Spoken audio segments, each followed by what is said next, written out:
নমস্কার বন্ধুরা, আপনারা দেখছেন voice of Bankura, presented by S sir physics, Bankura সেরা ফিজিক্স কোচিং সেন্টার। দ্বারকেশ্বর নদের তীরে ভোরের কুয়াশা কাটতে না কাটতেই শুরু হয়েছিল ভক্তদের ঢল।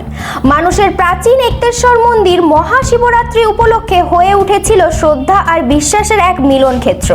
সকাল থেকে রাত সারা দিন ধরেই চলছে পূজা, প্রার্থনা আর শিব নামের ধ্বনি।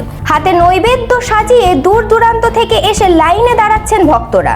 গ্রামের পথ পেরিয়ে শহরের ব্যস্ততা সরিয়ে হাজার হাজার মানুষ একসঙ্গে প্রণাম জানাচ্ছেন মহাদেবকে।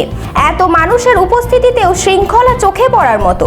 ধীরে ধীরে এগিয়ে গিয়ে শিবলিঙ্গে দুধ ঢেলে প্রার্থনা সেরে বাইরে বেরিয়ে আসছেন সকলে। মহিলাদের লাল পাড় সাদা শাড়িতে দল বেঁধে আসার দৃশ্য যেন গ্রাম বাংলার এক চেনা চিত্র। কেউ পরিবার নিয়ে, কেউ প্রতিবেশীদের সঙ্গে। অনেকেই জানান বছরের এই একদিন তারা এক্তেশ্বর না এলে পূর্ণতা পান না। বিশ্বাস আর ভক্তির টানে বারবার ফিরে আসেন। শিবরাত্রির আরেক বিশেষ আকর্ষণ সারা রাত জেগে থাকা। মন্দির চত্বরে আয়োজন হয়েছে যাত্রাপালা ও সাংস্কৃতিক অনুষ্ঠানের। কেউ ভজন গাইছেন, কেউ নীরবে বসে ধ্যান করছেন। কারো চোখে ক্লান্তি নেই, আছে এক অদ্ভুত শান্তি। গ্রাম বাংলায় শিবরাত্রি জাগরণের যে আলাদা মাহাত্ম্য, তার ছাপ স্পষ্ট এখানে। নদীর হাওয়া, ধূপের গন্ধ, ঘণ্টার ধ্বনি আর হর হর মহাদেবের ধ্বনিতে এক অন্য আবহ তৈরি হয়েছিল এক্তেশ্বরে।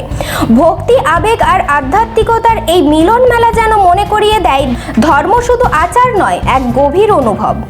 দ্বারকেশ্বর তীর এক্তেশ্বর থেকে ভয়েস অফ বাঁকুড়ার রিপোর্ট।